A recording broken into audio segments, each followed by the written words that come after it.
Angairtushtuam sastanubihi vyashema devahitai yadayuhu swastinaha indro vridrashravaha swastinaha pusha vishwavedaha swastinaha tarksho arishtanemihi swastino bruhaspatir dadatu yo antaha pravishya mama vacha imam prashuptam sanjeevayati akhila shakti daraswadamna अन्यांश्च हस्तचरणश्रवणत्वगादीन् प्राणान् नमो भगवते पुरुषाय तुभ्यं लसतु श्रीमदानन्दतीर्थेन्दुर्नो हृदम्बरे यद्वचश्चन्द्रिका स्वान्तसन्तापं विनिकृन्तति पदवाक्यप्रमाणज्ञान् प्रणम्य शिरसा गुरून् व्याकरिष्ये यथाभूतं विष्णुतत्त्वविनिर्णयम्. Okay, guys, good afternoon and good evening and good morning. So I know we have friends from different continents phoning in from different time zones. So we are reaching a very exciting phase of Mandukya Upanishad. As you know, the last 3 months, we have done the essential verses, both the Varunadrashtra mantras as well as the Brahmadrashtra mantras in Mandukya Upanishad, whose primary aim is to inform us who this Omkara is. What is this Omkara Tattva? What does it actually signify? Both in our daily lives and life beyond the material existence. What does this Omkara Tattva do? So, this whole concept of Om, as you know, and as we all know, is central to the doctrine of Sanatana Dharma. At creation, for example, we are told that this Brahman, he said Om Atataha, and then the creation happened. So the very first sound that came out in the universe at the dawn of creation was this Om. And the Om is also the name of the Supreme, is what we understood from having discussed the Mandukya Upanishad over 3 months. But in the Sanatana Dharma, the upasana or the contemplation of Brahman or the Supreme Lord doesn't stop with just Om. Over eons, this has developed. So now we have the most popular mantra that is there, the Gayatri mantra, which actually is the expansion of Om. And I told you last week when we just started talking about this Gayatri mantra, in Rig Bhashyam, Acharya starts off in his introduction giving the whole expanse of the Omkara, and he says, Om Asesha Gunodara iti Narayano api asau purno bhutivaro ananta sukho yad vyahritir iritaha gunais tataha prasavitur gunonnotoyehe Bargo Dhyeyo Akhilair Janaihi Prerako Asesha Buddhinam Sagayatri Artha Iritaha Sapurnatvat Puman Nama Paurusheshukta Iritaha. And then he goes on essentially to say this Om has expanded into Vyahriti, i.e., the Vyahritis are an expansion and an explanation of who the Omkara is. Gayatri is the expansion of the Vyahriti, which is the expansion of the Omkara. Purusha Shukta, the first Varga, the second Varga, and the third Varga, is the expansion of the Gayatri, which is the expansion of Vyahriti, which is the expansion of the components of the Omkara. So that is how the whole sacred literature that we have in Sanatana Dharma has expanded. From the Purusha Shukta, the three Vargas, you have the three Vedas, the Rig, Yajus, and Sama, the Gadya, the Padya, and the Gana portions of the Vedas. From the Vedas, of course, is all the sounds that is there in the universe, and they are all glorifying and expanding and telling us about the Supreme Being, is the overarching philosophy of Hindu Dharma. Okay, so if you look at that, we have done Omkara, and we have done a lot of justice to the discussions of Purusha Shukta sometime last year. I think it was around summer of last year, where we spent about 2.5, 3 months exploring every verse of the Purusha Shukta. So we got these two sandwiched between the Omkara Upasane and the Purusha Shukta Upasane is the Vyahriti and the Gayatri. So that is what we are planning to do over the next 2 to 3 weeks. I think doing this in 1 week would not do justice to the Gayatri mantra. We need to have a very, you need to come from a bird's eye view before you home into the each word and sound of the Gayatri mantra, which is very profound indeed from a philosophical perspective. Yeah. So that is the overarching aim for the next possibly 2 or 3 sessions. Okay. Now, before we get started, I'm going to request Pragnesh to recite the Gayatri mantra for us. Pragnesh. Thank you. Namaskar. Om Bhurbuha Swaha Tatsaviturvarenyam Bhargo Devasya Dhimahi Tiyo Yo Nah Prachodayat. Thank you very much, Prashant. Anybody else, Pragnesh, anybody else who wants to recite this, perhaps from Stoke or Nondicum? Pragnesh was from Aberdeen in Scotland. So anybody in England wants to recite this, or from any other parts, please, before we get to the main talk?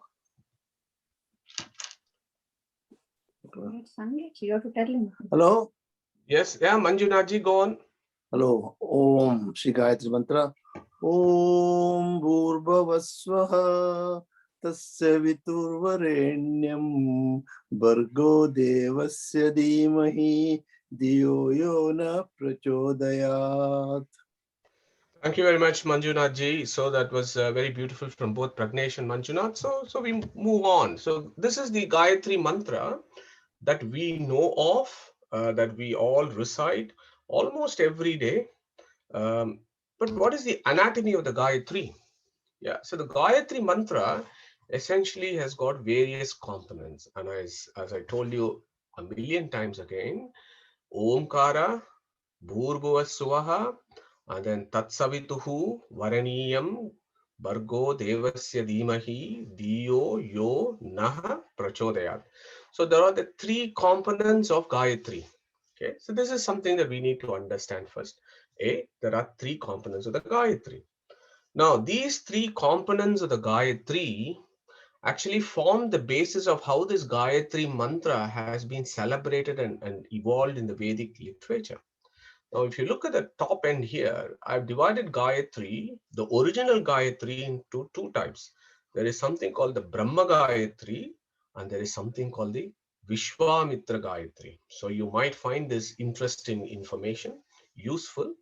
So there's a lot of nitty gritties here. So what is Brahma Gayatri? Brahma Gayatri is Tatsavituhu Varenyam Bargo Devasya Dhimahi Diyo Yonaha Prachodayat. So that component is called the Brahma Gayatri. But when you include Om and then Bhu, Bhuvaha, Swaha, then that becomes the Vishwamitra Gayatri. So if you want to hold on to that thought as we go along, that there is the Brahma Gayatri, there is the Vishwamitra Gayatri, but it is the Vishwamitra Gayatri that we all recite and worship the Supreme in that mantra. Vishwamitra Gayatri is that Gayatri that Vishwamitra, in his deep contemplation of the Supreme Being, that this mantra was revealed to him, and that is why we call it as Vishwamitra Gayatri. So you have Pranava, which is the Omkara, you have the Vyahriti, which is Bhur, Bhuva, Swaha, and then you have the Gayatri. Okay, bear with me, most of you will be aware of all this, but we just build it up as we go along in layers of complexity. Okay, so now before you understand where, or before we all understand where this Vishwamitra Gayatri or Brahma Gayatri has actually evolved in our Vedic literature, it's always worthwhile recapitulating and revising this figure that we have done so many times. And as Vedavyasa says, Avrittihi Asakrit Upadeshat. Whenever you have the opportunity, do revision. The more revision you do, the more firmed up your knowledge gets. Okay, so let's do a very quick revision of the whole Vedic scriptures that we have. So you have at the end of the Dwapara Yuga, when much of the Vedas were lost, our Vyasa, who is the incarnation of Vishnu himself, appears in Bharatvarsha. He compiles the Vedas, whatever that was left at that point. He just brought them all together, gave it to his four disciples, Paila, Vaishampayana, Jaimini, and Sumantu. The one that was given to Paila came to be known as Rig Veda, which is all poetry. The one that was given to Vaishampayana is known as Ejush, which is in prose. Then the one that was given to Jaimini is in Sama, which is all in music. And Sumantu gets Atharva Veda, which is basically a combination of Rig and Ejush. Yeah. So we have all the Upashakes that we spoke about, Krishna Yajurveda, Shukla Yajurveda, and how many Upashakes or branches currently are there, and how many verses that are still available. So it is all there for you to go back and revise, but always useful to have this view first. And then in Rig Veda, there are about 10,500 or so verses that are still available for our self-study and contemplation. Okay, so when you look at the Rig Veda Samhita has got 10 books. And as I've told you before, books in Rig Veda literature is called mandala. And there are 10 mandalas that we have in Rig Veda Samhita. First mandala is called Shatarshi Mandala. Second mandala is called Gritsmada Mandala. Third mandala is called Vishwamitra Mandala. Fourth mandala is called Vamadeva Mandala. Fifth is called Atri Mandala. Sixth Bharadwaja Mandala. Seven Vasishta Mandala. Eighth Pragata Mandala. Nine Pavamanya Mandala. And the 10th mandala is called Kshudra and Mahashukta Mandala. So these are the 10 mandalas. So first thing that should catch your attention when I gave these names, when I gave names for each mandala, is you will realize that most of these mandalas have got a name of a rishi. Yeah. Shatarshi, Vishwamitra, Vamadeva, Atri, Bharadwaja, Vasishta. So these are all most celebrated rishis of the Vedic times. And the mandalas or those revelations that these rishis had that has been compiled in these books. Yeah, so that's the first thing that we all need to familiarize ourselves. The mandalas means rishis. So then we go to two rishis here who keep coming in the Vedic literature, and Shivshrut Kulkarni ji is going to talk to us about that in a few minutes time. So you have the third mandala, the seer of this is the Vishwamitra. And then you have the seventh mandala, the seer of this is Vashishta. So, and we all know these rishis, we have heard about these rishis, but these are really big guys in Vedic times.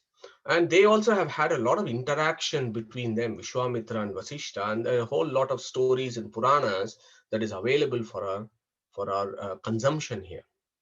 So let's go to the third mandala, which is called Vishwamitra Mandala. Okay, Vishwamitra Mandala has got several suktas or hymns. It's got 62 hymns. Okay, and in the 62nd hymn, the 10th Rik is your Gayatri mantra. So that is where the Gayatri mantra is actually placed when you look at the Vedic literature as well. Among 10,500 Riks, there is just this one Rik in 362.10, which has caught the imagination of people, not just only those who practice Sanatana Dharma, but all philosophers and religions of the world who appreciate this one particular verse among the 10,500 verses that are there. Of course, every verse in the Rig Veda is important and profound, but this particular verse has somehow caught everyone's attention. So third mandala, 62nd Sukta, 10th Rik is our Gayatri mantra. Okay. Now, another thing I wanted to tell you about this is when we spoke about the 10 mandalas of the Vedas, and all these mandalas have got names of rishis in them. And again, I've told you before even you start reciting a Vedic mantra, you should always acknowledge the rishi, the devata, and the chandas in which the seer has actually, in his intuition, he is able to see these mantras. Okay. So rishis of India are our greatest contribution to mankind. Um, I hope that we all agree on this.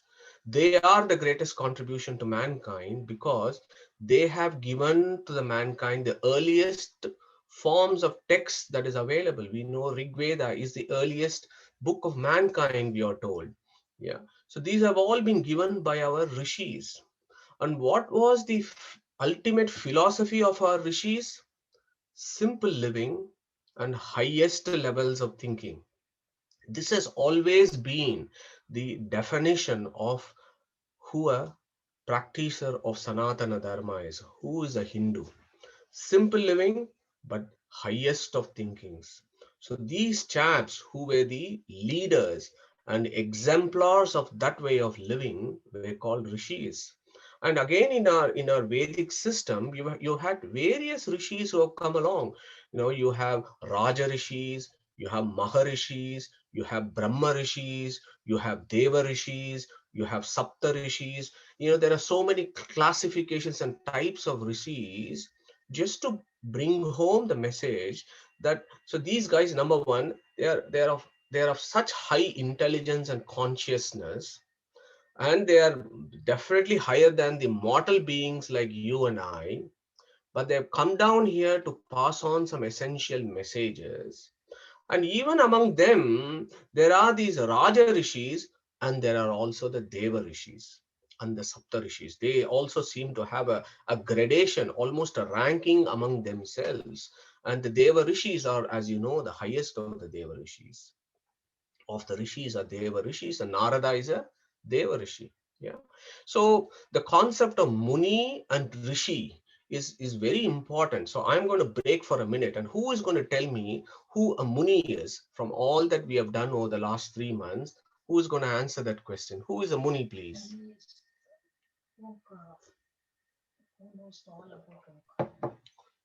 Sushrut Nita.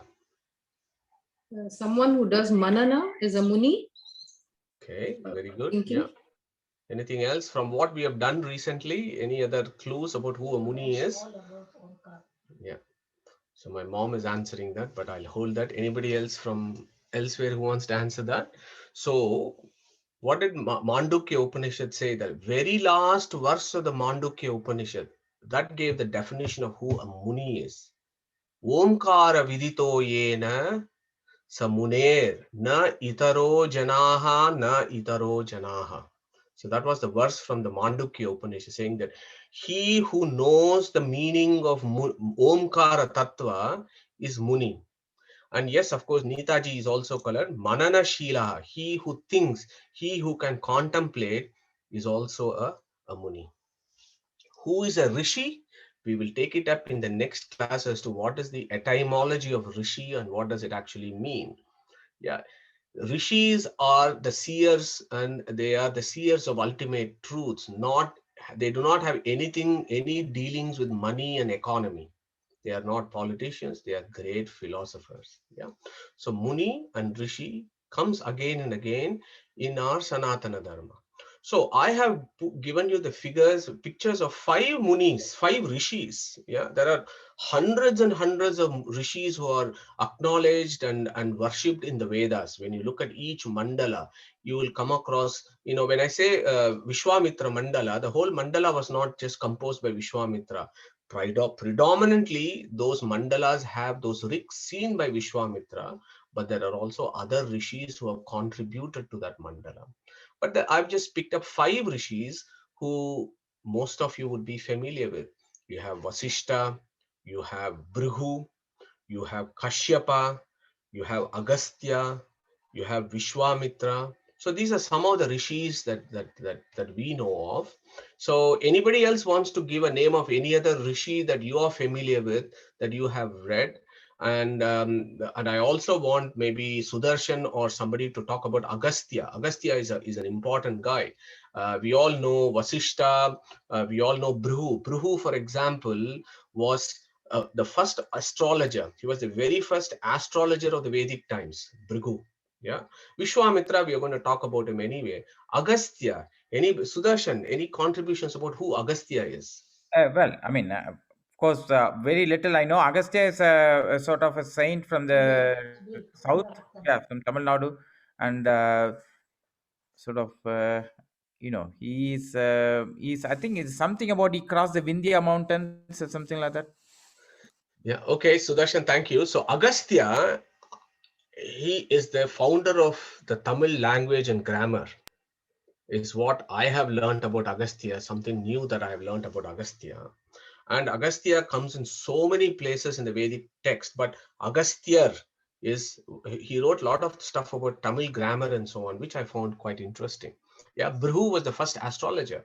So when you Kashyapa, Kashyapa had two wives, Aditi and Diti. Aditi had 10 Adityas, Diti had all these Daityas. So you'll hear about all these rishis. So please do some reading about our rishis, because it's very unfortunate that in modern times we have forgotten about our ancient rishis, who are our lighthouses for spiritual progress. Instead of focusing on the philosophies of the rishis, what have we done? We have caught hold of some self-inflated, self-named godmen in modern times. We have all assumed that these godmen will be our route for salvation. Unfortunately, it's not going to happen. Our Sanatana Dharma is very clear. Unless we follow the directions of our rishis, as stated in the Vedas, we have no scope for salvation. So I'm going to break there for a minute, because I have put our great Vishwamitra right in the middle, because he is going to be the focus of our Gayatri mantra and how it evolves. So I'm very grateful for Shushrut for bringing it all together at such short notice, Shushrut. So I'll pass the stage on to you. So what Shushrut is going to do is he's going to do a brief biography of Vishwamitra. Some of you might know already, but it's good to revise and remind ourselves about who this chap is. So Shushrut. Thank you, Madhu. Hari Om. So I'll just try and tell you like a little story about Maharishi Vishwamitra. Next slide, please, Madhu. So he is also called Brahmarishi Vishwamitra. He actually comes from a royal family. So his father was the king of a kingdom called Kanya Kubja, which is in North India.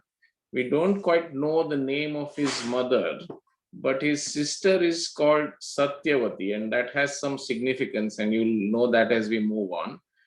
He has at least two wives, one of them being Menaka, whom you have probably heard of, and I'll come to that in later as well. He is reputed to have 104 sons, and one of them, incidentally, is called Sushruta, who is the father of surgery. And his daughter, you may have heard from Menaka, is Shakuntala, who is the mother of Emperor Bharata, after whom our Bharat Varsha is named. So he has a lot of connections to history. So a little bit about his birth. So his father only had a daughter called Satyavati, and she was married to sage Ruchika. So she wanted to have a child, so she asked him to produce a child, but also because her mother did not have a son, she also wanted a child. So he produced two bowls of rice. One of them was going to produce a sage and the other a Kshatriya, because her mother is a queen. So somehow her mother convinced them to switch bowls, and Satyavati gives birth to a sage called, he initially is called Kaushika, and Satyavati herself gives birth to Jamadagni. Now she actually doesn't want her son to be a Kshatriya, so she pleads to sage Ruchika and she says, okay, make my grandson a Kshatriya, but my son should still be a sage. So Jamadagni becomes a sage, but his son is Parshurama. So that is quite an interesting story. So moving on. So King Kaushika rules his kingdom very nicely. He likes hunting. And one day he goes to the forest, and there he comes across the hermitage of sage Vashishta. As we have already seen, he's one of the Brahma Rishis. And there he has a sumptuous meal, and he wonders how does sage Vashishta manage to feed his whole army. So sage Vashishta says that this is because of the divine cow called Nandini. Kaushika, he immediately says, I want that cow and I will give you as much as you want, gold, 1,000 cows. But Vasishtha says, no, I'm not going to give you this cow because it is a divine cow. So Kaushika is very short-tempered. So he immediately says to the army, let's fight. And the army attacks Vasishtha, but Vasishtha is a Brahma Rishi. He is all powerful and he defeats the whole army. So Vishwamitra could not do anything. He realizes that just power is nothing, so he has to go and do penance. So he goes to the forest, he does a lot of penance and he pleases Lord Shiva, who gives him lots of weapons. So he goes and he attacks Vasishtha once again because he cannot get rid of this thing that he wants Nandini cow. So, but once again, Vasishtha is far more powerful. He defeats him again. So he realizes that he needs to do a lot more penance and he goes back to the forest and he does very intense penance, such that Indra also starts getting worried that he is going to get so much power that he might defeat Indra himself. So what does he do? He sends Menaka to disturb his penance. So this is a picture drawn by Raja Ravi Verma, very famous painting of Menaka and Vishwamitra on the right. So Menaka is very beautiful, and somehow there is stories about Kamadeva firing arrows at Vishwamitra to make him fall in love with Menaka, and ultimately he marries Menaka and he gets a daughter called Shakuntala. But finally, Menaka confesses to him that Indra has sent me and to break your penance. So he curses Menaka that you will never see me again, and she goes back to Swargaloka. And the daughter goes to another sage who looks after Shakuntala. So that's the story of Menaka. So he is very powerful, and there's a story about him helping King. Hello. Yes, sorry. Hello. Carry on, Shushruth, carry on. Okay. So King Trishanku, he actually helps Vishwamitra once when he is in need of food. So Vishwamitra grants him a boon to say, I will do whatever you want. So he decides that he wants to enter Swargaloka with his body. So Vishwamitra, he has given him a boon, so he can't say no. So he agrees to do a yajna for him. And with his powers, he sends Trishanku straight up to heaven. Now the gods there, in particular, Indra says, nobody can enter Swargaloka with your body. Off you go back to earth. So he sends him hurtling back to earth. And Trishanku says, help, help, help. I can't come back to earth. So once again, Vishwamitra uses his powers and he stops him. And he's basically stuck between heaven and earth. So Vishwamitra actually creates a separate Swarga for him because he has promised him that he will go to Swarga. He cannot go to Indra's Swarga. So he creates a separate Swarga for him in between the two worlds. That is called Trishanku Swarga. And later he becomes a constellation. So one of the constellations is actually named after Trishanku now in the sky. So that is the story of Trishanku. Next slide, please, Madhu. Another story is about Raja Harishchandra, and that comes in Markandeya Purana. So Raja Harishchandra is a very righteous king and he will do anything that is asked for him. So once when he is hunting, he goes to the forest and Vishwamitra is doing penance there. And somebody called Vigna Raja, whom I understand is like an evil entity, enters Vishwamitra's soul. And Vishwamitra basically thinks that it is Harishchandra who has disturbed him. And he asks him to donate everything. So Harishchandra does that. He gives him his whole kingdom. And the picture is Harishchandra waving goodbye to all his kingdom and goes away. But he wants more, and there are 5 Vishwadevas who try to stop the king from leaving. So Vishwamitra curses these 5 Vishwadevas and they become the 5 sons of Draupadi in the Mahabharata war. So that is the connection to Mahabharata as well. Finally, Harishchandra sells his wife and his child, and then finally he has to sell himself as well, and he has to work with a chandala in a cemetery. Ultimately, Vishwamitra somehow comes to his senses, and Harishchandra manages to take his whole family and the kingdom to Swarga. So there is a happy ending to that. So then there is a story of how he becomes a Brahma Rishi. So initially he does 1,000 years of penance in the Himalayas. That is, after his second defeat to Vashishta, he goes away and he does 1,000 years of penance. But still Brahma and Indra, they are not convinced that he has lost his anger and that he is worthy of becoming a Maharishi or Brahma Rishi. So when he is about to finish his 1,000 years, he is not eaten for 1,000 years. He is about to take some food. Indra comes there as an old Brahmin and asks him for the food. So naturally, if you are very hungry and somebody asks you for food, you will immediately not want to give it. But Vishwamitra immediately, without any anger, he gives the food to Indra. So Indra is very happy and he says now he is qualified and he makes him Rajarishi. But Vishwamitra is not happy. He wants to be at the same level as Vashishta, which is a Brahma Rishi. So he does even more penance, and it is reputed that it is 10,000 years. I don't know how that is true, but he does more penance, and finally Chaturmukha Brahma is convinced that he is worthy of becoming a Brahma Rishi, and he then names him Vishwamitra, which means he is the friend of all and he has unlimited compassion.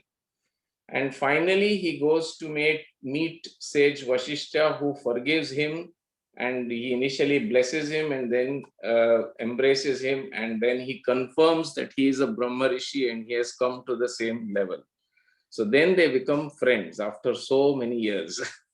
So that is the relation between him and sage Vashishta. So he is connected to Ramayana as well. And Dashratha wants a teacher for his 2 sons, Rama and Lakshmana. So sage Vashishta actually recommends Vishwamitra to Dashratha. So he becomes the teacher for Lord Rama and Lakshmana. He blesses them with divine weapons because he is very well versed in weaponry. He was a king to start with. And the story goes that he actually teaches Lord Rama how to string the bow in Sita Swayamvara. So that is how Lord Rama succeeds in marrying Sita in the Swayamvara. So he has intimate connections there, and connections to Rigveda. He is attributed to have 46 seen the 46 suktas of Rigveda. And as we have heard from Madhuji, the 3rd mandala, 62nd sukta, 10th mantra is in Gayatri Chandas. The Devata is Savitar and the Rishi is Vishwamitra. So, Om Bhur Bhuvaswaha Tat Savitur Varenyam Bhargo Devasya Dhimahi Dhiyo Yo Nah Prachodayat. So sure, thank you very much. That was truly wonderful, I have to say. It's a good summary within 10 minutes that you had to give the whole life history of this sage, who I think is an understatement to say that he has had a very colorful life in the Vedic times. And to summarize what he has done over 1,000 years and 10,000 years within 10 minutes was quite remarkable. Thank you, Sushruth. Thoroughly enjoyed. I didn't know that one of the sons of Vishwamitra was Sushruth himself. So today we've had one of Vishwamitra's sons actually give a biography of Vishwamitra. So that was quite apt. Thank you very much, Sushruth, for your summary. So I just wanted to pick up from where Sushruth left. So he hinted a little bit, and I just want to expand this idea a bit more. So our great Vishwamitra, who has had such a colorful life in the Vedic times, was the discoverer of Mandala 3, not a composer. And I think this is a very, very important concept that we have dealt with several months ago, talking about the apaurusheyatva of Vedas. Vedas are not written or composed by a person. They are revealed scriptures. So apaurusheyatva of the Vedas is the ultimate, makes them the ultimate source of authority for the philosophy of Sanatana Dharma. Acharya in Vishnu Tattva Nirnaya, when he discusses it, the first chapter of Vishnu Tattva Nirnaya is to talk about the validity of the Vedas and a direct rebuttal to the Buddhist school of philosophy, which assumes that the Vedas are complete waste of time and rubbish. And Acharya in the first chapter comes with a whole scale argument as to why Vedas are the supreme source of authority. In that, there is a verse, Veda Drashtrunam Ukta Gunavatvam Vacha Tesham. Okay, that's a very important verse. And he gives a reference to Brahmanda Purana and he says, Vimshat Lakshanato Anunaha Tapasvi Bahuvedavit Veda iti eva yam pashyet savedo jnana darshanat is a statement from Brahmanda Purana, which essentially says, can any Tom, Dick, and Harry see the Vedas? Can any Tom, Dick, and Harry discover the Vedas or the Vedic verses? Brahmanda Purana says a resounding no. Not all souls are able to perceive the Vedas. To be able to perceive the Vedas, Brahmanda Purana actually gives some qualifications. It says, Vimshad Lakshanato Anunaha. Tapasvi Bahuvedavit. So there are this line is important. What is Vimshan Lakshanato? So Vimshat means 20. Yeah. So for a perfect being, the perfect being is supposed to have 32 Lakshanas. Okay. And I put this in your box, and those of you who are interested can look at that box, look yourself at the mirror and see whether you fit into some of these Lakshanas. If you tick 20 out of 32 Lakshanas, then at some point you will be able to perceive the Vedas. Vedas can be revealed to you. Okay. So 20 of the 32 Lakshanas one should have. The next one is Tapasvi. This chap must be in deep penance and meditation. Look at our Vishwamitra, who is born as, whose original name, as you know, is Kaushika, and he is born as a king with all the Lakshanas, and he does great penance, tapas, and as Sushruti mentioned, thousands years, 10,000 years, essentially to give you an idea of deep meditation and deep penance he has done, tapasvi. So you have to be a tapasvi. Bahuvedavit. And when he was doing tapas, he was also studying, and before tapas or after tapas, he was clearly studying a lot of Vedas and understanding the Vedas. Okay, so those are all the criteria. One needs to have 20 out of 32 features, a tapasvi, one who knows a lot of Vedic hymns, and what comes or reveals to him, these Vedic passages themselves have certain features and always in accordance with existing Veda. Now, the reason why I say that is, as Sushrut mentioned, the Gayatri mantra is in Gayatri Chandas. It is not only the Gayatri mantra that is in Gayatri Chandas. If you go to the Rig Veda, well over 2000 rigs are in Gayatri Chandas. Yeah. So clearly these Gayatri Chandas, our Rishi, Vishwamitra knew all this. And that is the reason why he was able to, discover a mantra also in the Gayatri Chandas. Anyway, I hope you find that information interesting, that not all Tom, Dick, and Harry can discover the Vedas. Okay. So now let's just go back, and I just want to give you another interesting connection here, because nothing in the Vedic literature is random. Everything has got a link and a scientific basis to it, if you ask me. So as I said, there are mandalas, and I told you about the various 10 mandalas, and I told you about the Satarshi mandala is the first mandala, and the third mandala is the Vishwamitra mandala. Okay. Now, our Shushrut reminded us that among 104 sons of Vishwamitra, one was called Shushruta, whereas he also had another son called Madhuchanda. Madhuchanda. So he is also called Madhuchanda Vaishwamitra. Okay. This Madhuchanda Vaishwamitra is the seer of Agni Sukta. Okay. The very first sound or the word uttered by any human on earth is Agni Suktam. If we all agree that Rig Veda is the earliest text of mankind, there is nothing that is older than the Rig Veda. The very first Sukta of the Rig Veda is Agni Sukta. And that Agni Sukta was discovered by Vishwamitra's son, called Madhuchanda Vaishwamitra. And we all know what the Agni Sukta's first verse is, Agni Mile, and then it goes on, which celebrates this concept of Agni, which is not to be taken lightly, the concept of Agni. And we will come to that in the later section of this talk, the concept of Agni. And then you have Vishwamitra, who in Gayatri Mantra takes up the sun, the Surya. So here you have a combination of a father and son talking about Surya and Agni in their respective contributions in the Vedas. Okay, so that is interesting. The reason why I say that is Agni of the Agni Sukta, is it the material Agni, or is it the deity who controls the Agni, or is it the Antaryamin of the Agni who is called the Agni?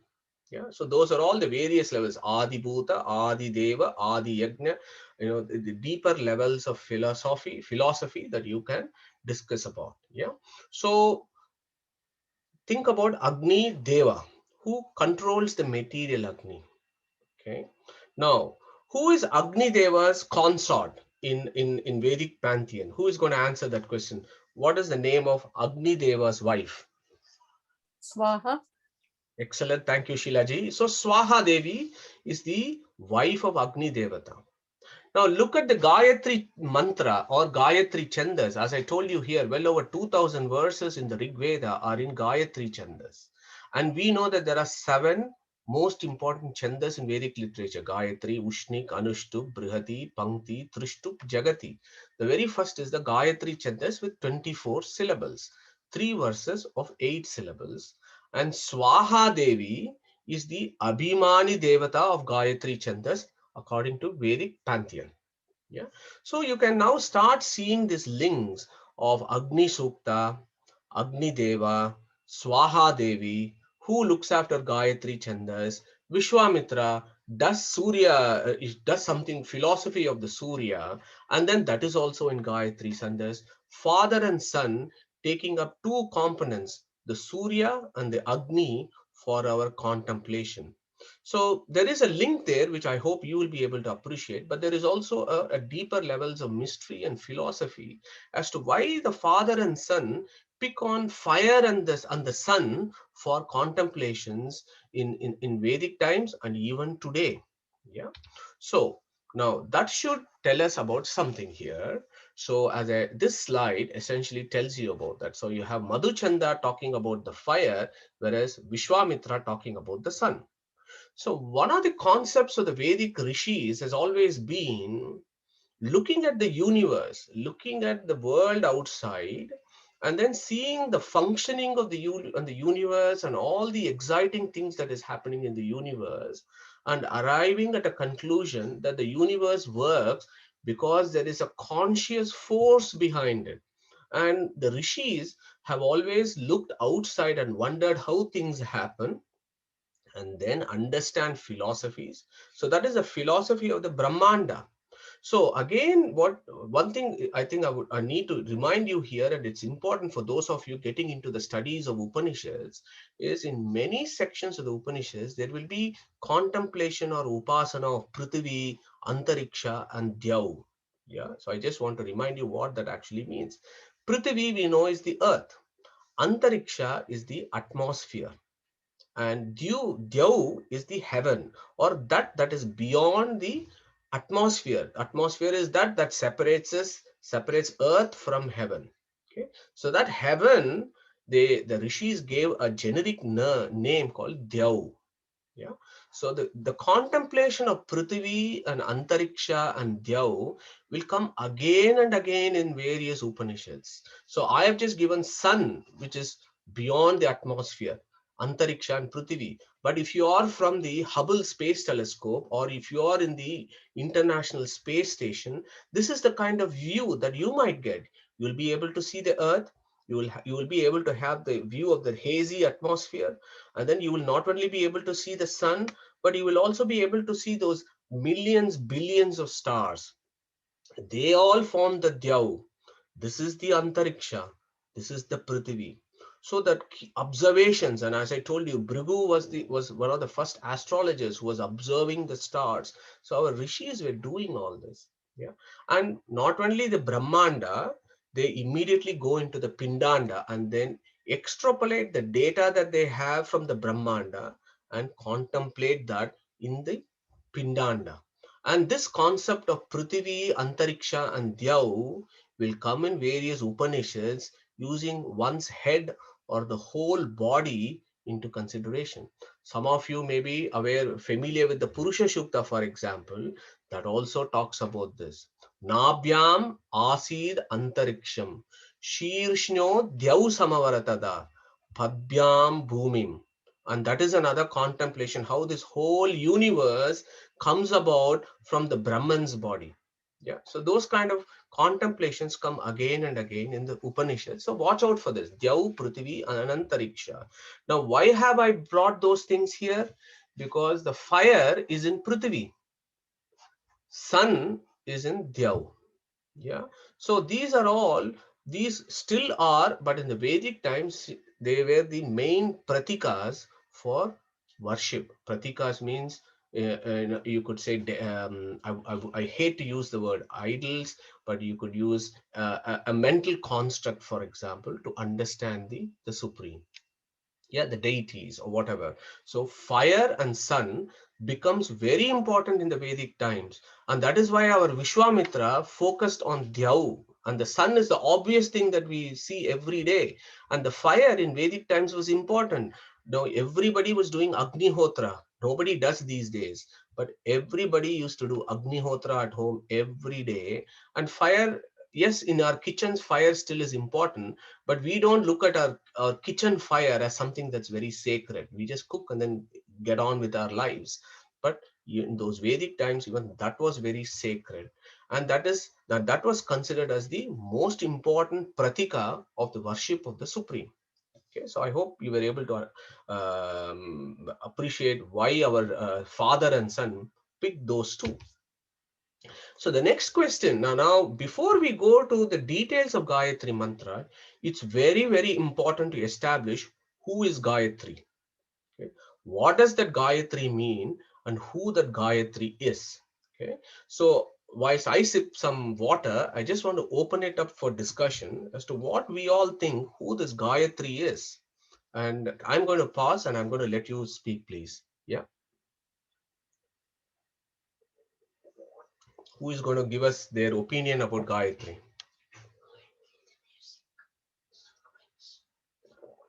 Okay, so there is a bit of a silence there. Like a Gayatri Devata, it's one of the Devatas. Okay, so okay, Devata, Gayatri. So which Gayatri Devata, Sudarshan? What is your? Is it Lakshmi, Parvati, Saraswati, Bharati? Saraswati. She's So, Saraswati. okay, so you think Saraswati is the Gayatri. So the Gayatri of Vishwamitra, what do we think? Is it Saraswati? Is she the Abhimani Devatas or a Devata of all the Vedas? Okay, so she is Saraswati Bharati, or that is true. So yeah, okay, thank you. That's a good contribution. Anybody else has a view on this? Who is Gayatri? Okay, let's move on. Sorry, I heard something.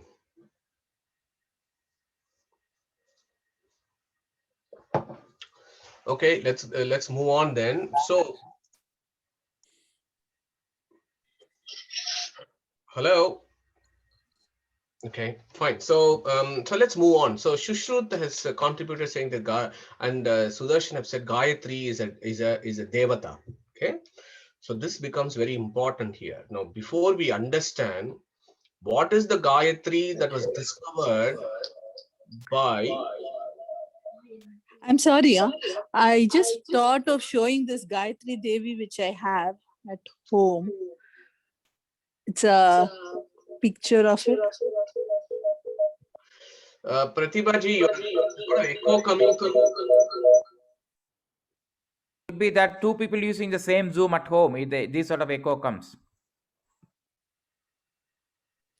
Okay, you carry on. I'll tell at the end. Namaskar ji.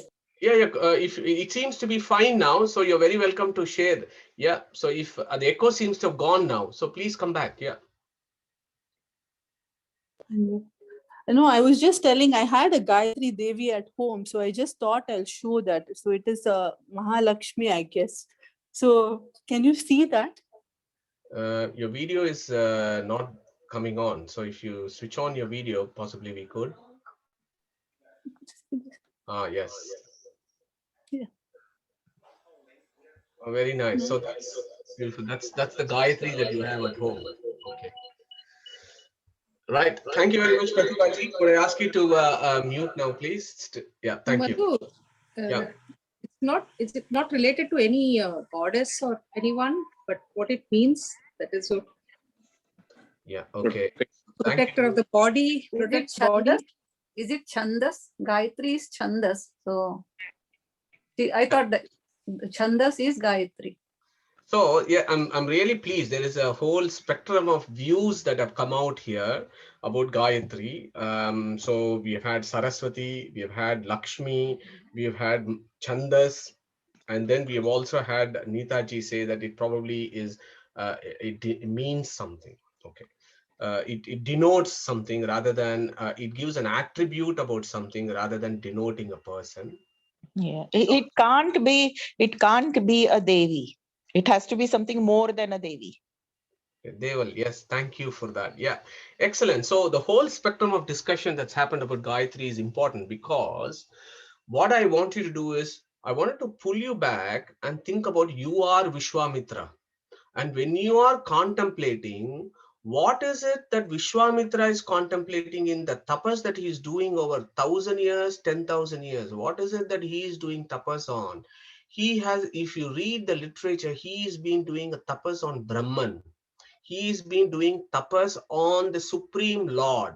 Okay, when he has been doing that deep meditation, then this particular mantra is revealed to him. So that should give us a clue as to who Gayatri is, number one. Number two, Gayatri, the word is in Strilinga. It is not Purushalinga, it is Strilinga, and it seems to be in feminine. That is what is creating, I won't say confusion, but alternative interpretations of what Gayatri is. Okay, so now if you look at the verse itself, that's Savituhu. Okay, it is the Savitra is the most important word in Gayatri. Savitra. Who is this Savitru? That's Savitru Varaniyam. Savitru literally could mean the sun. Yeah. So the question there is our Vishwamitra praising the Savitru who is the sun? Not the Devi Gayatri, not Lakshmi, not Saraswati Bharati, not the Supreme Brahman. Is he talking about the sun whose name is also called Savitru? Savit is a name of sun. Okay, is that what it is? So we need to think about this very, very carefully. And that's the reason why understanding what the internal evidence of the Vedas is about the sun, the fire, the antariksha becomes important, and that's the reason Dhyau Prithvi Antariksham. Hold on to that idea, because we need to seek for internal evidence within the Vedas. Your guesswork or my guesswork does not hold any weight of evidence. All that we need to go is to understand who the Savitru is. We need to go for the internal evidence. The other one, I've stressed this on a number of times, is the whole of the Vedic language. This is, remind you, this is the mantra, what Vishwamitra saw. And when was Vishwamitra? You are talking about eons and eons ago. The Vedic Sanskrit that was there at that point, as you know, was wholly etymological. The words have only etymological meaning, not the colloquial meanings of today. So that needs to be taken into consideration. The third is you need to take evidence from our Prasthanatrayas, Veda, Gita, and Sutras. These three, which forms the basis of Vedanta, needs to be taken into account. The fourth one that you need to do is what's called Anvaya of words. Anvaya means the way in which each word in this mantra is placed and in what order they are placed by Vishwamitra, not placed by him, the order in which he has seen. All those things become very, very important. And again, this kind of analysis of a Vedic mantra hopefully will give you an idea of why our Vedas are called Chadayanti iti Chandamsi, that they need to be broken open to understand the deeper meanings, because our rishis wrote everything in a very cryptic form. It is like you sending a WhatsApp message which is completely it has got this encryption, right? So similarly the Vedic rishis wrote mantras with all this encryption, and we need to use the Veda themselves, the Gita and Sutra, to go and understand who the Savitru is. So what I'm going to do is for the next 10-15 minutes, that is what I'm going to focus on, to first tell you who the Savitru is. Once we understand who the Savitru is, then the rest of it about what this Gayatri mantra is saying then becomes sensible and reasonable and intelligible. Okay. So Savitru, the first point there is Savitru cannot be the sun. It cannot be the material sun that you see. Why? Go to Purusha Shukta within the Rig Veda itself. We all know this famous verse, Chandrama manaso jataha chakshoho suryo ajayata mukad indrashcha agnishcha pranad vayur ajayata. So what does it say? Purusha Shukta. And again, we have done Purusha Shukta last year. So we should constantly have that process of applying what we have read elsewhere here. Because as I said, the whole of the Vedic literature is Samanvaya. They all talk the same thing. What does this say? Chakshus Suryo Ajayata. Surya is the sun, and Chakshus Suryo Ajayata means the Rishi there is saying this sun comes from the eye of the Supreme. The sun there not only means the materials, it is actually the Surya Devata, the Abhimani Devata of the sun comes from the eye of the Supreme. Okay, so that should tell you a first answer. They're saying that it cannot be the sun that the Rishi is actually worshipping, because the sun itself is created by somebody. How can something that is being created by somebody can have the highest position for contemplation? Why? Because Purusha Shukta clearly says the sun comes from the eye of the Supreme. Sun, I means the sun Devata, and the Devata creates the sun. Chakshus Suryo Ajayata. And in the same 10th mandala, in the same Kshudra Mahashukta mandala, there is another very, very important verse. And this is something that many acharyas have taken. Surya Chandram Aso Data Yata Purvam Akalpayat. This is one of the most famous Vedic mantras to say why in Sanatana Dharma creations is an eternal cycle. There was never a point that creation did not happen, and there will never be a point in the future when creation will cease to exist. Creation constantly happens, and this Rigveda mantra says, Surya Chandramasau. Asau means that which you can see there. Asau is something that's very far away. That Surya and Chandra that you see in this creation were also created in the previous creation. Data, the Supreme Lord, Yata Purvam Akalpayat. Like how it was previously, he creates the same Surya and Chandra. Okay, so that again should give you a clear indication that it is not the sun that is being discussed here, because this sun has been it's being created again and again. So the sun is a dependent thing. Yeah, we are not going to be worshipping anything independent. What we are after is somebody who is swatantra, somebody who is independent, supreme being is what we are after. And that is what the Vedas reveal. The Vedas reveal to us in our highest sense, the supreme being. All others are there. But primarily, what we call as the Parama Mukhya Vritti of Vedas is to talk about the Supreme Being. So that is another argument. I'm just giving you 3 examples here. Now, Vashishta Mandala, look our Vashishta. He has done a verse. There is a typo here. This is not Rig Veda 10:1937. Vashishta Mandala is the 7th Mandala. So there is a verse there. Janayanta Suryam Ushasam Agnim. Clear. So Janayanta means he creates what? Surya. Ushasam is interesting. Ushasam means dawn. Agnim means fire. So those things, Surya, Ushasam and Agnim, not only means the material things, but they actually mean the deities. The deities of the Surya, the deity of the sun, the dawn, which is Usha, the deity of Agnim, which is the Agni Devata. So those are all the deities and the material components that come, and the Janayanta, the Supreme Lord, creates them. Okay. So this material sun definitely is not the Savitru of Gayatri. That is the first point I wanted to impress upon you.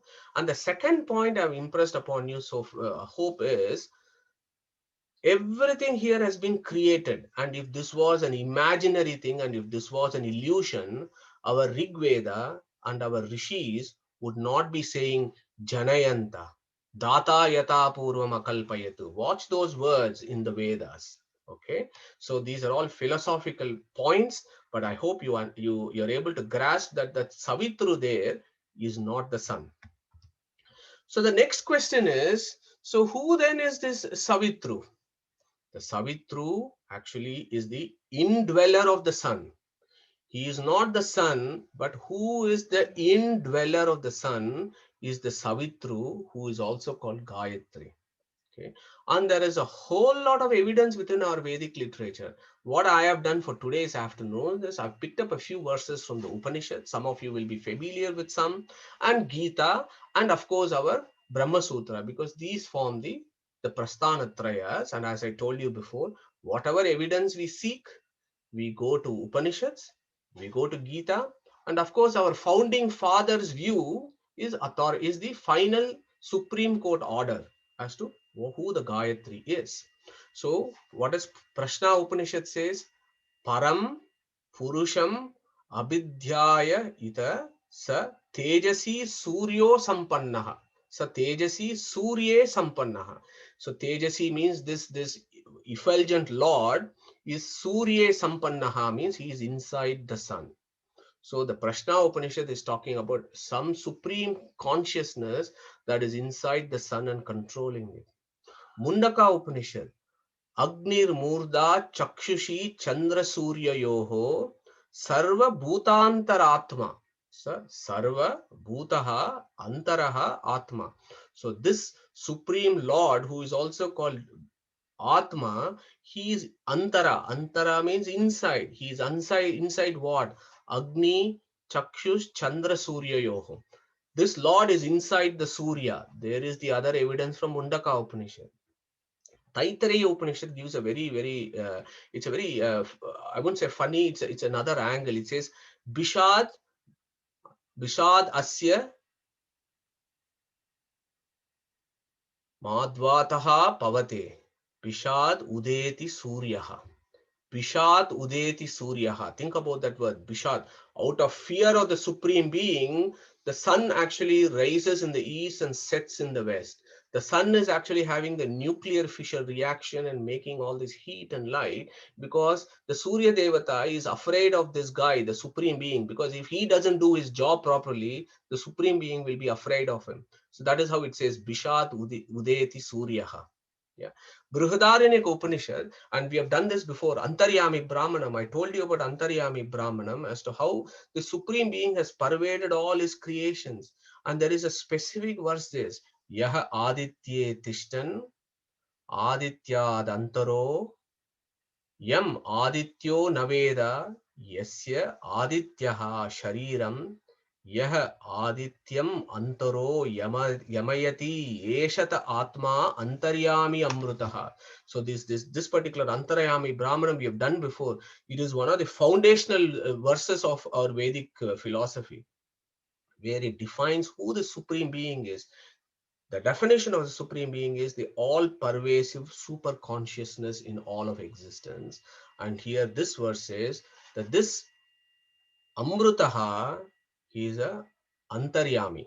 Of who? Of Aditya. Yeah. So again, Chandogya Upanishad, Ya Esho Antara Aditye Hiranmayaha Purusho Drishyate. So the Chandogya says, you know what, when you go out and see that sun, don't just look at that golden hue of the sun in the dawn, but actually inside that sun is this Hiranmayaha Purushaha. Purushaha, we know, is the Purusha Shuktas Purusha.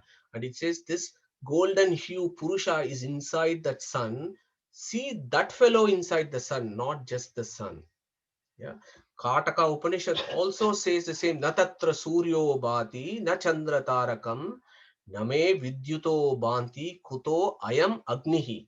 Tameva Bantam Anubhati Sarvam, Tasya Basa Sarvam Idam Vibhati. What it says is, it is very similar to the Gita verse 15:12, and I'm going to get one of you to recite that. So Yama says the same thing. The sun shines, the moon shines, everything is happening because there is this Lord inside them that makes it to work that way. Okay. So when you look at our Vedic scripture, Upanishad, as you know, is part of the Vedas.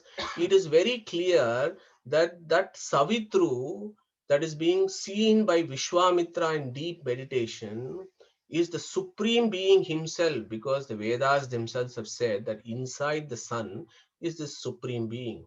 Yeah, that is the Upanishads. So I'm going to break for a minute. I'm going to ask one of you to recite the 15:12, please.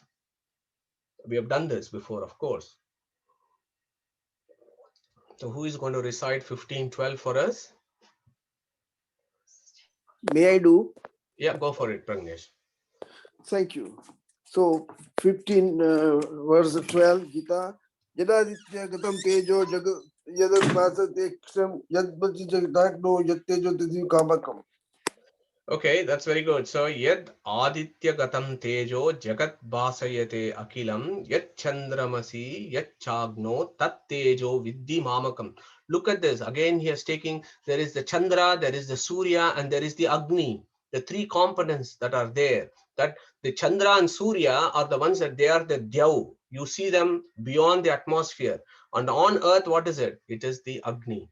And he says their light is because of me, because I'm inside them, and it is because of me they are there. Okay, so that Antaryami concept is all over in our Vedic scriptures. Now, who the Gayatri is of Gayatri mantra is actually settled once and for all by Veda Vyasa. In Brahmasutra, there is, in the first Adhyaya, there is an Adhikaranam, a particular section called Gayatri Adhikaranam. He has composed 3 sutras to actually confirm and tell us once and for all who this Gayatri is. And for those of us here who might think that the Parama Mukhya Vritti or the ultimate meaning of the Gayatri is Lakshmi or Gayat Saraswati or so, they may have a meaning, but the ultimate meaning is this Supreme Purusha, and he is called Gayatri, is what Veda Vyasa has decided in Gayatri Adhikaranam. So when Veda Vyasa defines Gayatri is the supreme being, I think we cannot argue with Veda Vyasa, I'm sure. So we accept that. So what I have done so far is I'm actually giving you a base on which further discussion of Gayatri mantra should happen. First, we should all understand that the Gayatri or the Savitru of Gayatri mantra is the Purusha of the Purusha Shukta, is the Krishna of Bhagavad Gita. And when Yama says Tad Vishnoho Paramam Padam, and it is that Vishnu. So that is the Gayatri. Gayatri is Krishna, Vishnu, the Supreme Lord, whatever you want to call it. That is Gayatri, who is that independent being who controls the universe. And that is what we see in our world. You have the fire, you have the sun, you have the moon, and you see the lightnings. And our rishis, when they look at it, in many verses, these are all the chappies that come, the fire, the sun, the moon, or the lightning. And they've given the deities for that. Sun The fire is Agni, who is the 15th rank of Vedic pantheon. Sun is the Surya, who is the 12th rank. Chandra is also in the same rank. And the lightning is Indra, Vidyut, lightning. He is the 8th rank. But inside all these four components is the supreme being who controls this, that enables these components of the material universe to operate. So that is how our Vedic rishis saw the external world, that everything is pervaded and controlled by this supreme being. And I want to remind you on the Mandukya Upanishad, when we did that verse, Yesha Sarveshwaraha, Yesha Sarvajnaha, Yesha Antaryami, Yesha Yonihi Sarvasya Prabhavapyayohi Bhutanam, Yesha Antaryami. This is what Varuna has reminded us as we have done. So this is the guy who is the Gayatri. Okay. So once we are confirmed that this is what Vishwamitra is telling us in the Gayatri mantra, then everything else falls into place. How is this Gayatri to be contemplated? What are all the meanings of the words and every letter? What is the spirit of the letter and the words of the Gayatri? What is the Anvaya, the sequence of words, and what kind of attributes of the Supreme that it tells us becomes all meaningful. So I hope I was able to convince you that the Gayatri is the supreme Paramatma himself that Vishwamitra has actually discovered in this mantra. Okay, so we will continue the contemplation of Gayatri. I have not even started Vyahriti yet. So next week we will do the Vyahriti and then start, tackling Gayatri in all its dimensions. Okay, so before we finish today, I've also invited the folks and friends from Aberdeen in Scotland to talk to us about an exciting project that they are doing.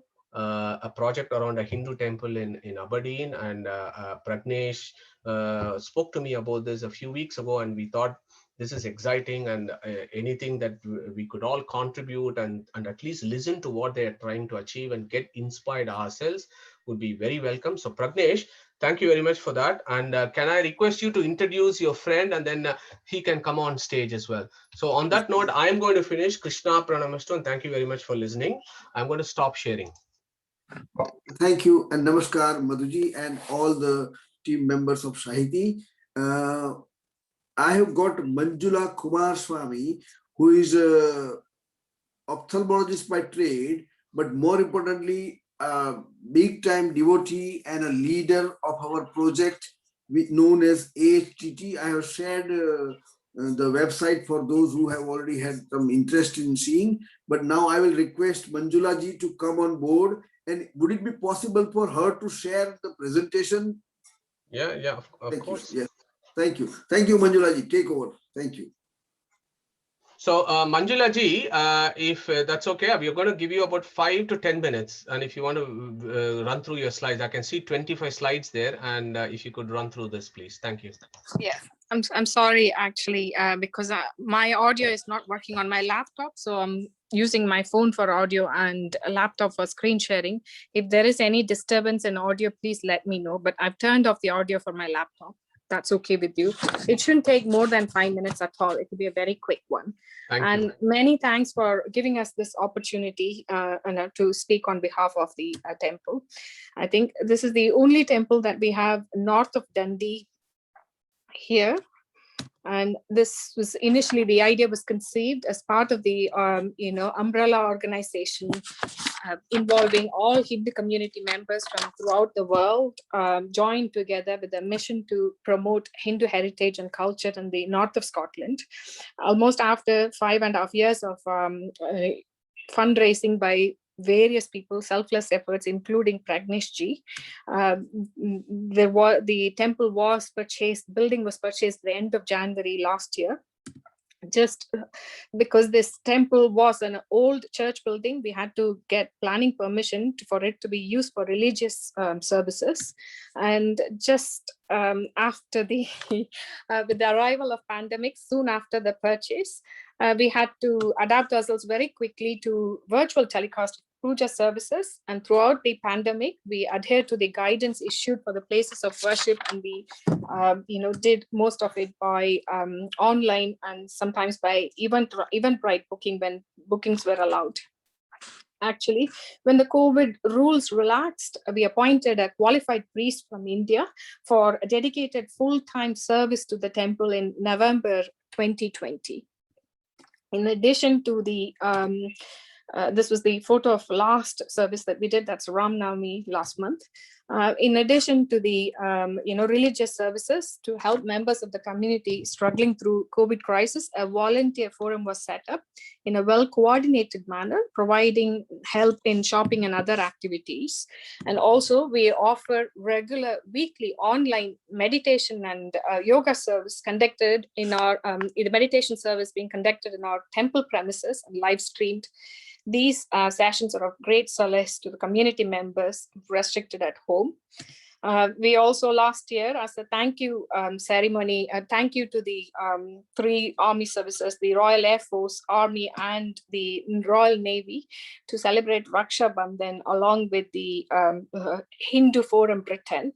The members of the community, including Lord Provost and the local MSP, was present. This was well received in the community and allowed us to integrate in the local community. We're also part of the local community council. We also encourage young people and motivate them to expose them to Hindu culture by giving them an opportunity under the Duke of Edinburgh scheme. This has been very helpful, and this is now a hugely subscribed scheme given COVID and lots of restrictions to other volunteering activities. After 5 years of hardship in getting the funding required for the temple, after opening of the temple, the challenges we face are completely different. What we have realized is this: running a temple needs continuous commitment. The first and foremost is, you've seen the beautiful building of ours, which is old granite building that comes with a lot of maintenance. So we've spent a good few thousands of pounds in maintaining the building, and the maintenance is still undergoing. We also realized that keeping a religious, especially ethnic minority building secure is also challenging. So we don't have CCTV surveillance system, and we don't have fire safety system, so we are in the process of procuring them, and that's also not proving to be quite inexpensive. And then the monthly running costs of the temple with these buildings are quite big buildings, not necessarily energy efficient. So we have now successfully engaged with the local Energy Scotland scheme and in the process of acquiring a grant. During COVID meant that, our temple couldn't be open. We are offering online services, and our majority with reduced face-to-face activities at the temple. We are expected to generate a larger proportion of funds from donations and fundraising events. The reserves are needed to bridge the gap between the spending and receiving of income to cover unexpected, unplanned repairs, emergencies, and other expenditures as well. So that we see a gap for about £1,000 per month is what our calculation is. And other thing is that we do major fundraising events, 2 events in a year. One is a food mela that would see us raise around £6,000, but with the COVID food mela means that we do not have that now.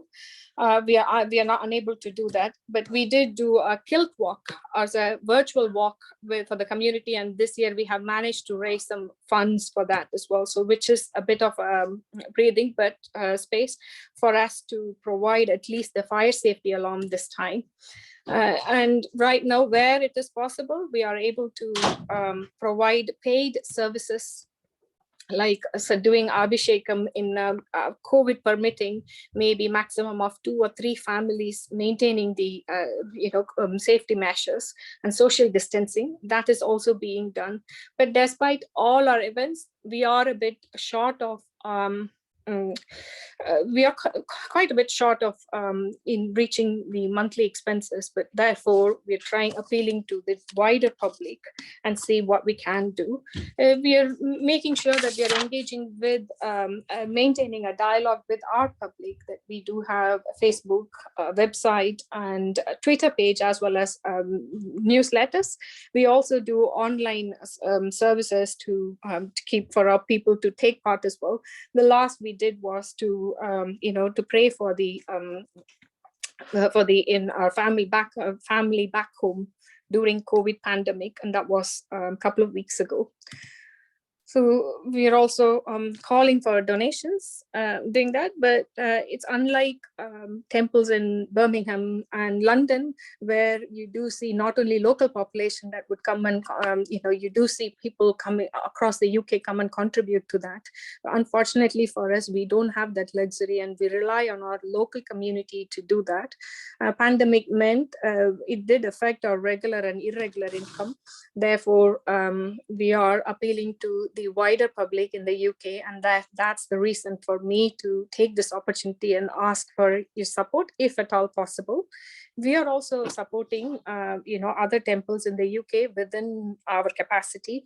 For instance, next week's, not in a couple of weeks' time, there's a Kumbhabhishekam planned at the Birmingham Balaji Temple for Kanyaka Parameshwari, but unfortunately, the priest from India could not come due to COVID restrictions. So we are sending our priest for the weekend, May 21st, 22nd, 23rd, to help with that, and we have our volunteers covering the temple duties. So we are doing our bit as well. So that's the thing. These are the short-term and long-term plans for our future, securing the building, and as well as making the temple open for long hours.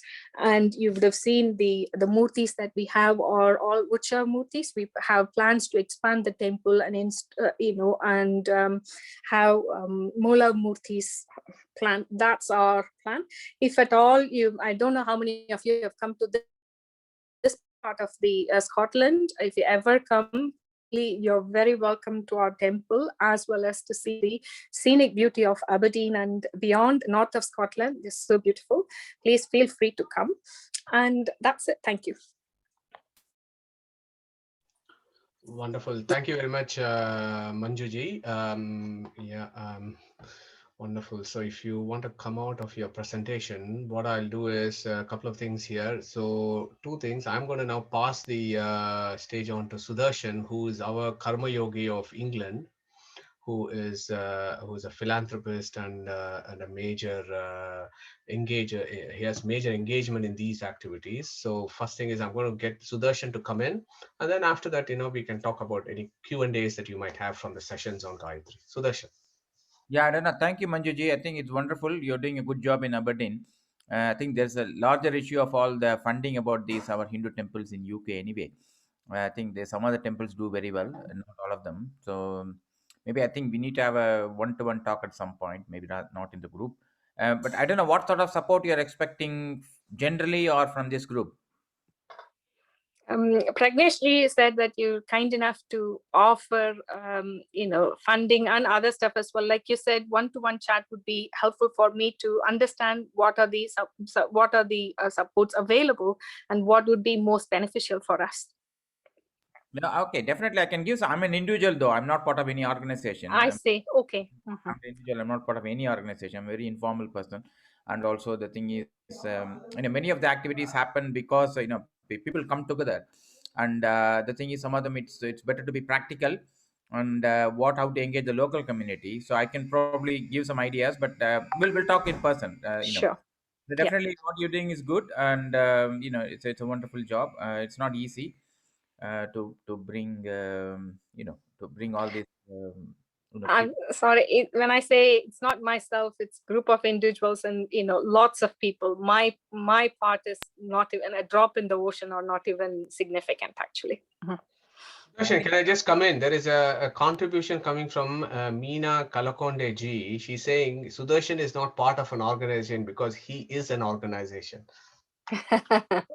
Thank you, Minaji, for that nice complimentary comment. But the issue is again, we need to take inspiration from how our society has worked in the past. Many of the times, because we tend to discredit our past, and also we don't learn any lesson like from our past. Because we tend to talk in modern terms. We tend to talk about, I'm just using the word caste again. Caste is not. There are two parts to caste. One is about the occupation, one is about, that's where the controversy comes, on the birth and everything, all the controversies come. The other part of the caste is about the organization, the sort of how to take from one generation to next generation. There's so many things. So there's a good part to the caste system. One is about like how we organized ourselves, how we are sort of stuck together and everything. If you take that bit, again, one more controversial, similar to whatever the caste good thing is being done by Islam now. A lot of Muslims do, whatever we were doing before.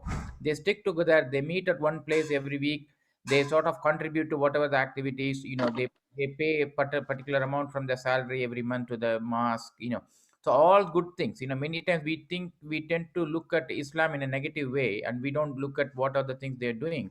Same thing we do. Mistake is we tend to look at our own past in a very negative way, particularly the caste. Minute caste comes, nobody wants to talk, everybody freezes, don't talk about it, this and that. But there's a good part to that, otherwise we wouldn't have sort of survived.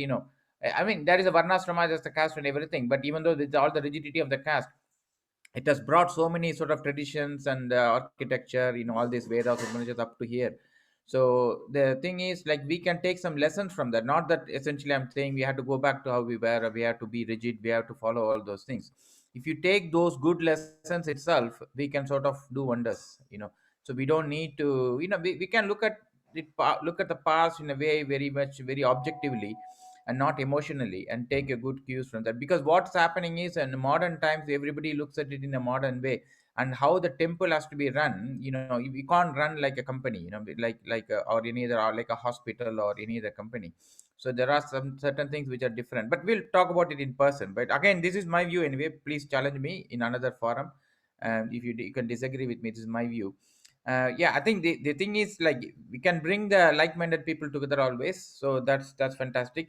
If anybody, I don't want to take too much time on this topic now, but we will discuss in person. But anybody else got comments to the Manjuji and the Aberdeen Temple group, you can say it now rather than just me. Sudarshan, Ajit has got his hands. Sorry, thanks, Madhu and Sudarshan. So thank you, Manjuji. I think it's really great work that you're doing. And it's interesting to see, because we've got a similar Hindu cultural society here in Stoke-on-Trent.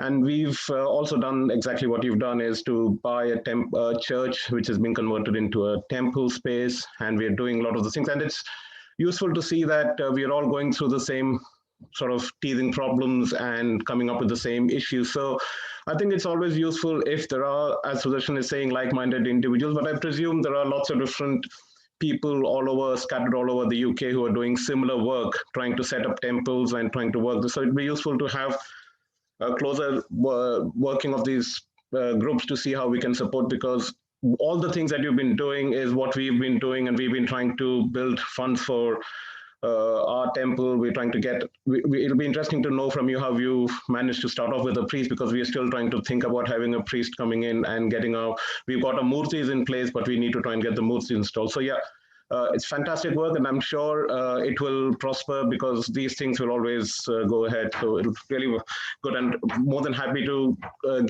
share my details, and then we can always catch up later on. Thank you. Sure, thank you.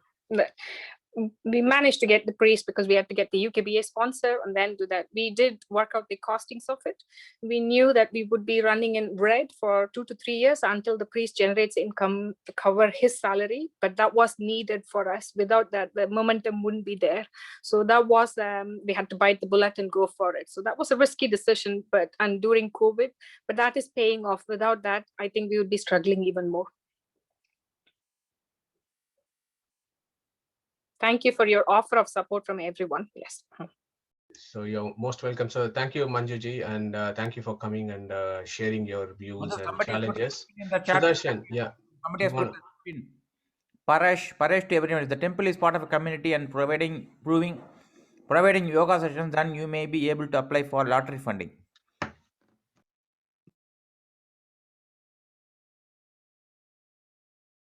Did you read that?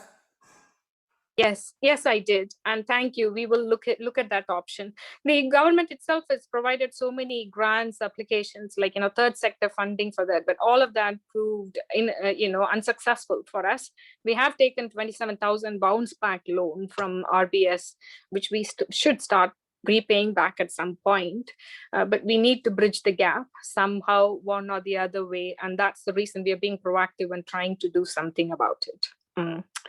Thank you. I think lottery funding is something that we will go for. Yes, thanks. Explore that avenue. Thank you, Manjuji. Madhu, are you okay to take questions on your topic now, on your discussion?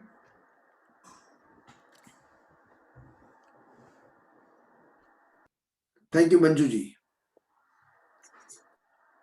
Madhu, are you okay for our question and answers on your presentation today? Yeah, absolutely. For 4-5 minutes, if anybody has any pressing questions. If not, we can always catch up with this next week. I'm very conscious that we've had a long discussion. Yeah. But my only question is, you said about many of this Vedic thing is more encrypted. The message is encrypted. Why is it not direct? Why is it always encrypted? Okay, so that's very good question, Sudarshan. I'll just take a WhatsApp example. Yeah, WhatsApp, when you send a message, is encrypted. Why do we send this in encrypted way? So that whatever message is there is not misused and abused. So the Vedic system is also of the same view, that the message that is there in the Vedas have to be preserved, not misused and abused. And for folks to understand the Vedas, there needs to be a lot of self-directed hard work and initiative that needs to happen. It is not available on the streets for consumption. So that has always been the message of the rishis, saying, if you look at the Upanishads, I mean, a classic example I'll give is Shatprashna Upanishad. When Pippalada, there are 6 rishis who go to Pippalada to ask him some questions on some deep philosophy. Pippalada then says, okay, go and graze my cows for a year and then come back after a year. And then after a year, they come back. So the reason behind that is the rishis are constantly trying to find out what is our hard work in this, what is our motivation in this, what is our own inherent aptitude and attribute that actually makes us to seek that knowledge. So the rishis do not give the knowledge to you with an open book. They ask you to seek it and then discover it for yourself. So the discovery process is the reason why there is encryption. Hope that answers your question. It is not for sale. That's the key message there. Sorry, you're saying that he's checking whether he has reached that level of maturity. Correct. Yeah, right. Hard work and self-motivation to be to come and understand. It's like, you can't just become an engineer or a doctor as soon as you're born, is it? So you need to go through a system of education, and then you come to it, and then you do your A levels, and then you become a doctor. So a Vedic knowledge is no different. Number one. And number two is, it can be, when I say misused and abused, it becomes open for misinterpretations, and it is that misinterpretation that has actually done a huge disservice. So it is now the time, and most people both in Bharatvarsha and elsewhere, because of access to English, access to all the other information technology that we have, that this information now is coming out, and it's now being widely distributed. If you go to India, there has never been a time in modern times that this whole Vedic studies and education is actually is exploding. At least from the part of the South India that I come from, there is so much of activities going on, and people want to now come up and then share this knowledge, so that the ones that deserve, or the ones that actually have an aptitude, can put it to good use and make salvation for themselves. Yeah, that's very good to hear, Madhu. I think that's good. I think I'm happy with that explanation. I mean, somebody else. Madhu, can I ask a related question to just what you have said? Yeah, sure, they will. I mean, I don't want this to be very controversial, but just comparing, if you look at the Bible, it is converted to lots and lots of language, and it has been simplified so that obviously in Western population, there will be people who who are into theology at a much deeper level, and then there are ordinary people who just want application in a daily life.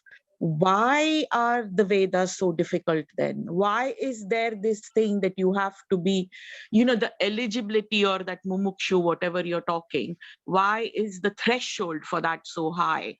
And isn't that a disservice to Sanatan Dharma? I mean, I'm not wanting to be controversial, but I'm just asking the question. Yeah, so that's a very fair point, Deval. So the answer to that is, number one, there is no dearth for sacred literature in Sanatana Dharma.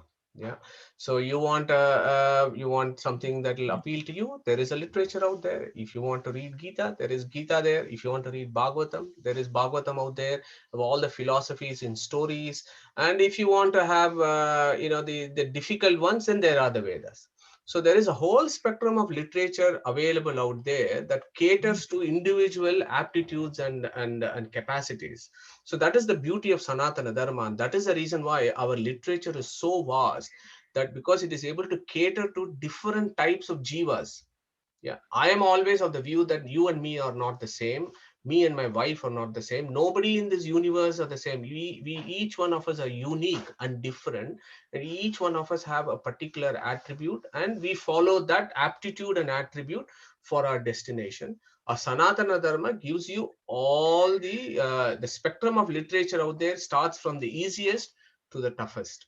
Now, coming to the Bible, I can't really answer for friends in Catholicism, but what I can tell you for our own this thing is, I think the Vedic literature is the oldest literature, and it has been preserved for thousands of years. And the reason why it has been preserved for thousands of years speaks for itself. If it was so tough and so difficult that nobody is bothered about it, we would still not have this. We still would not have those 10,500 mantras that are out there. So yes, I see your argument. I think it makes sense. But also what I was going to say is, there is a lot of literature that available. For Catholicism, it's Bible, and that's it. For us, it is not just that. There's a whole lot of other things that one could explore to find the direction that suits us. I hope that answers your question in a very non-controversial way. Well, I think sorry, Deval. I think can I just chip in and this one bit I need to say, controversial only. You can make it controversial. Our dharma has not got any interest in spreading itself all over the world and converting everybody. Yeah. So there is no need for us to sort of, it just waits for people to come, and then sort of when that knowledge level comes, when their thirst comes, they will come. Whereas if you take the non-Indian religions, they have sort of one of the duty is to sort of proselytize. So for that, you need to probably publish that that religious book in various languages and everything. So we can't compare it with sort of that and our Sanatana Dharma and all the text. So it's very, very important. So we don't go anywhere. But if you could see, like, I'm just again bit controversial here, because if you see this ISKCON, they do a bit like that, like what you're asking. They do the Bhagavad Gita and everything. They publish in various languages, Russian, the Polish and everything. They do that, whatever you're asking. But our traditional Sanatana Dharma doesn't do that. And I don't want that to do it as well, because here is a knowledge which is very sacred and which is very special, and people have to come to that level, and then only they will get it. Yeah. So that's what we need to preserve it, within ourselves until then, because you need to reach a certain level of maturity for it to even, because sometimes if you see this, I mean, the Sanskrit and everything, the same word can give a different meaning if you pronounce it differently. So, and we have this thing about prana pradishta, when you chant mantras, prana pradishta comes. So the prana pradishta is how what you say, and how it is sort of impregnated into, as a vibration into idols and other things. So if you chant something wrongly, it can give it a very negative vibration, negative sort of result. So you need to be even more careful. So those things are not there in those religions, so they can very well sort of translate, they can do anything. So we cannot do that. We don't need to copy that. I'm sorry about that.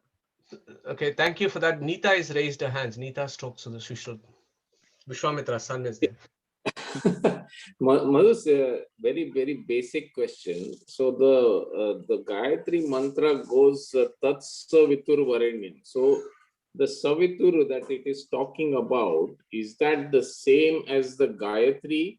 So is it referring to the Vishnu within the sun? Just to clarify, because I think lot on the chat also, lots of people have asked this question. Why is it called Gayatri mantra? Why is it not called Tatsa Narayanam or whatever? So Okay, I think brilliant. Yes. question. Yeah, very important question, Shushruth. So I was hoping to deal with it next week. So if you could allow me, I can deal with it next week. Because the etymology, the Gayatri, of the Gayatri, it is not a name of a deity. Gayatri stands for Gayatecha, Trayatecha, iti Gayatri. So that is the etymology of the word Gayatri, and that comes from Chandogya Upanishad.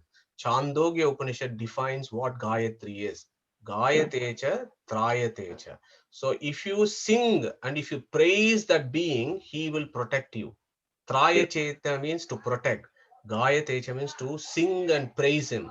You sing and praise him, he protects you. That is why he is called Gayatri. So that is the meaning of Gayatri. Now the Savitru is important. The Tat there, Tat is similar to Tat Tvamasi, for example. The Tat is there. So in grammar, there is something called Saptasa Pratama. There are 7 vibhaktis, as you know, and Tat has got 7 vibhaktis. So the Tat that is used in Gayatri, what is the vibhakti in which it needs to be used? That is Tasya. Yeah, that is the vibhakti. That is a genitive case that needs to be used there.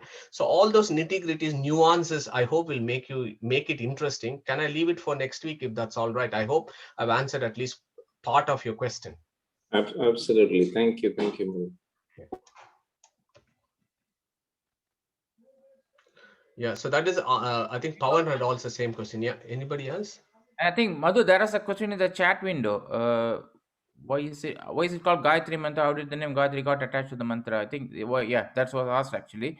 I have the same question as Anand. Where is the reference for Gayatri which makes us confident who Gayatri is? And I think you can answer it next week. Yeah, so that was from Harish. So Harish, that is in Chandogya Upanishad. Yeah, I can send you the reference outside the meeting, but we will deal with it next Sunday.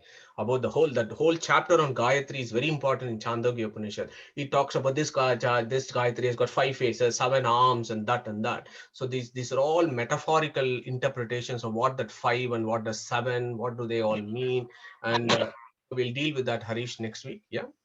Okay. Thank you. Yeah, if there are no more questions, we'll bring end to the session. We'll chant Om as we normally do. The past few weeks. Lord, chant Om.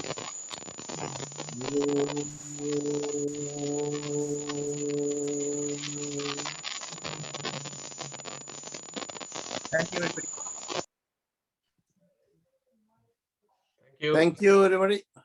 Thank you, Madhu. Thank you, Sudarshan.